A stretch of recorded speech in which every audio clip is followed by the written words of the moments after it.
Yo, what's going on, guys? So today finally the open beta for Torchlight Infinite came out, and that basically means that finally everyone can play the game, so you no longer need to sign in for closed beta. You can just search for the game on Steam and just play it.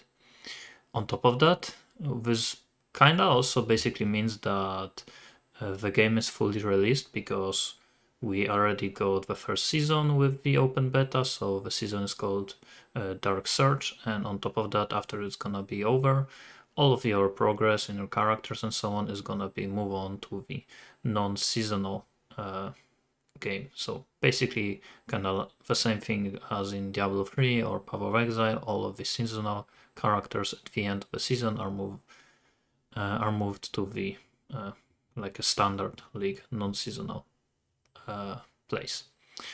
So I have been playing the game for almost a day.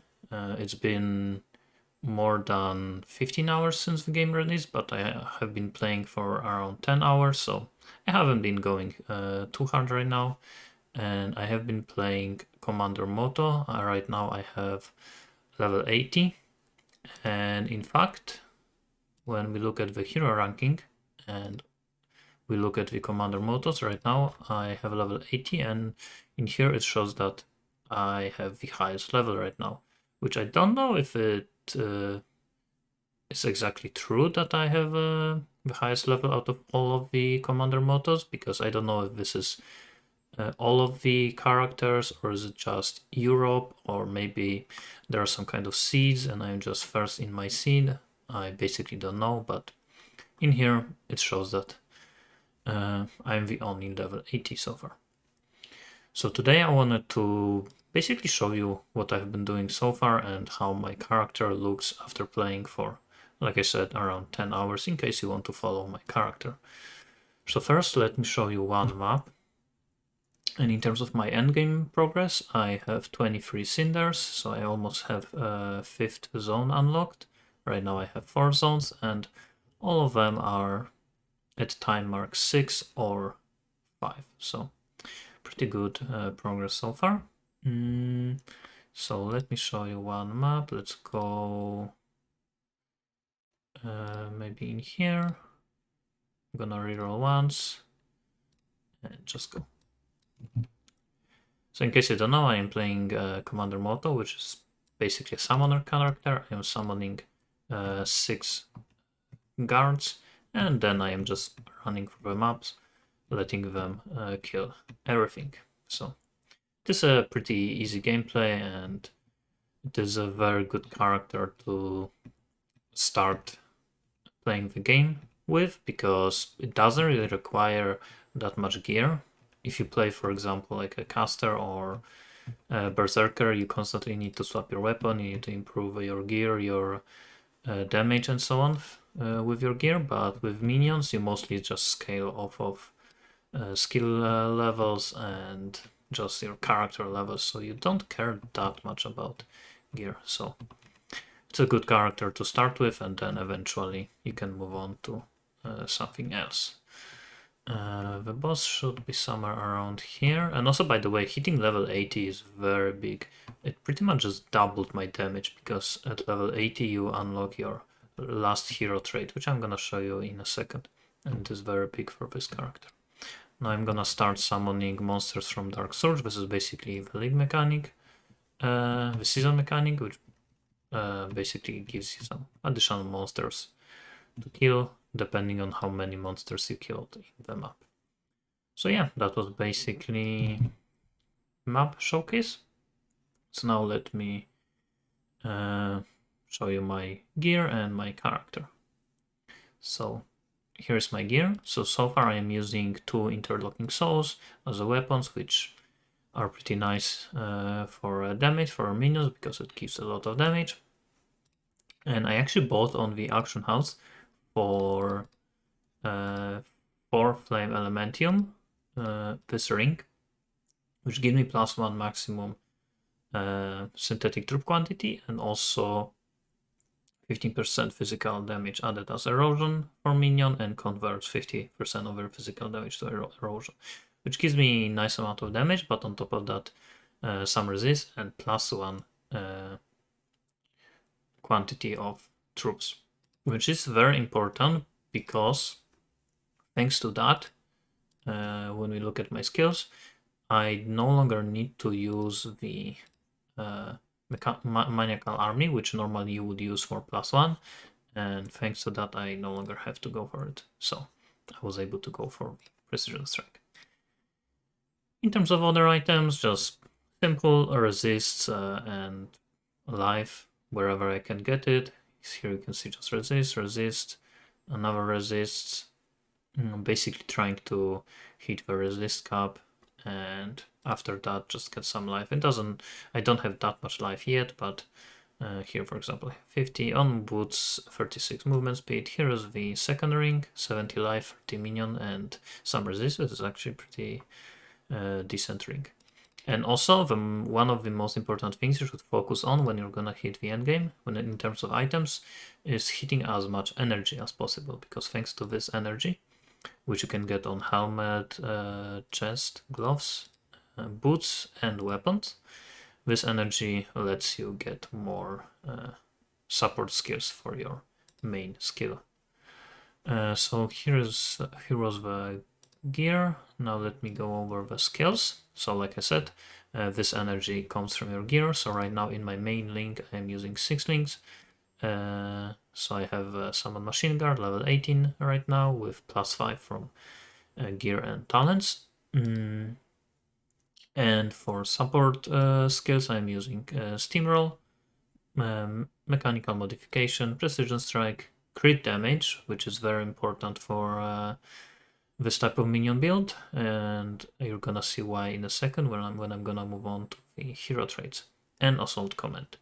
And here I am using a second 6 link, which is basically the same setup. And if you are using 5 link, I would probably just remove either Assault Command or Precision Strike. Both of them are actually kind of the same. Probably would remove Precision Strike because it also reduces your area. So this is the last 6 link, 6 socket you would go for. Third skill is Machine Army. When I'm gonna get more energy, I'm gonna go for cooldown reduction, but right now I have Mass Effect and Extended Duration. Leap Attack, Quick Mobility. The next would be Hardened and then Mark, which basically means if you hit something with Leap Attack, you're gonna get some nice defense and also some debuff on enemies, which is gonna make them take more crit damage. And the last skill, usable skill, is Dark Gate, which basically summons minions to you, and it is supported by cooldown reduction, extended duration, and when I'm gonna get more points, Pain Amplification. For auras, I'm using Fearless and Weapon Amplification and Swiftness with level 9, because I don't want to level it too much, because it's gonna reserve too much of my mana.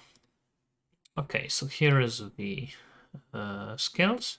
Now let's move on to the hero traits. So this is the important part, level 80. It gives you a lot of critical strike rating when you get your overload, which is basically this. And it triggers anytime you use minion skill. So let's go back here. So quite a lot of crit chance thanks to this. And because of that, I am using increased critical damage support skill on my main link. Here I am using Last Stand because Go for Broke is gonna reduce the amount of life my minion have by 60% when you use it, basically hitting them, and this makes them deal more damage depending on how much life they are missing, so they deal much more damage thanks to that. They are gonna die more often because of this combo, but to be honest, you can just resummon them. It doesn't really matter that much if they die from time to time. And the other ones are just Veteran, Charge Forward for the overload duration, and Order Calling. For my talents, first 3 is God of Machines. I'm not gonna go over everything. It is pretty simple. Just go for a minion damage, minion attack speed, and then some defenses. The most important thing here is +1 minion skill level, and here increased cast speed for your summons, and here +3 minion skill levels. Second one is Machinist, which I have 36 points. Here you can see full 3, and at the end, plus 1 synthetic troop skill level. And for the big points, here's another +1 quantity of synthetic troops and duration of synthetic troops. And here, aggressiveness, movement speed, and 50% chance for minions to ignore armor, which is actually pretty good damage increase. And the last one is Alchemist, which is not that great, but to be honest, I did test some other things. For example, here you could go for physical damage, which is also gonna give you some minion physical damage. I'm not sure if I'm looking at the right one. No, it's this one, Shadow Dancer. 15% physical damage for minions. So there are some things that are gonna give damage for minions in here, but for example, this one is just crit damage for you, so not for a minion. So it's not that great. So I tested it, and to be honest, Alchemist is better. So here you can see full 3, and at the end is just 6% physical damage as a random element. And at level 18, I'm using 1% life regeneration and 1% mana regeneration per 2% life and mana loss, which is pretty nice recovery. And as a level 36, I am probably gonna go for Warhorn because of 25% minion attack and cast speed. Also for defensive purposes, you could go for active super flags. It kind of just depends what you want. I'm probably gonna test both of them and we'll see what I am gonna go for. So that's basically it. The last thing is Pact, and here I just went for all damage nodes, all drops in here, and here just some defenses. And so far I don't have any good Pact spirits, so I can't get benefit from additional minion damage in the other places, because like I said, I don't have them yet. So that's basically it in terms of the character. One last thing I want to mention is the way I decided to play the game is I just, in terms of buying stuff, because in case you don't know, the game is free to play, but you can buy some things in the game shop.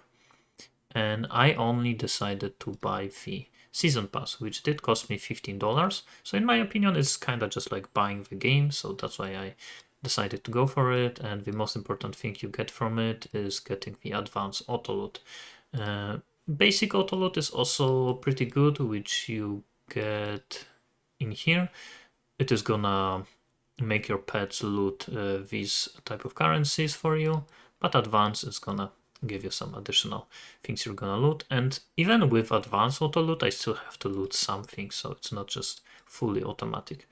But yeah, I decided to just buy season pass, and that's basically gonna be it. I'm no longer gonna buy anything, so it's gonna be kind of like a free to play playthrough. Again, just season pass, which doesn't really give that much, just some random stuff that doesn't really do that much. So yeah, so far I actually had a lot of fun playing the game. I have been planning to play the game today for maybe like 5-6 hours, but at the end I just couldn't stop playing, so it actually has been a lot of fun. I don't know how long I'm gonna be playing. I'm almost done with progressing for the Netherrealm, but to be honest, once you kill, I believe, one boss with time mark 6, you are gonna unlock Path of the Brave.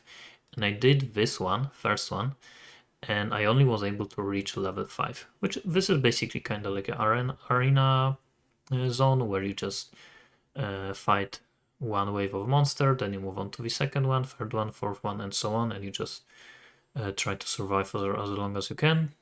And yes, I was able to only do 5 or 6, and the boss that I got at the 6th wave was extremely hard. So, and that was only the 5th level. As you can see here, it goes up to 45, which is definitely much harder than just playing through the Netherrealm, which I am almost done with. So it is gonna be interesting to see how far I'm gonna be able to push with the Path of the Brave with this character. But for this video, that's gonna be it. Thanks for watching and see you next time.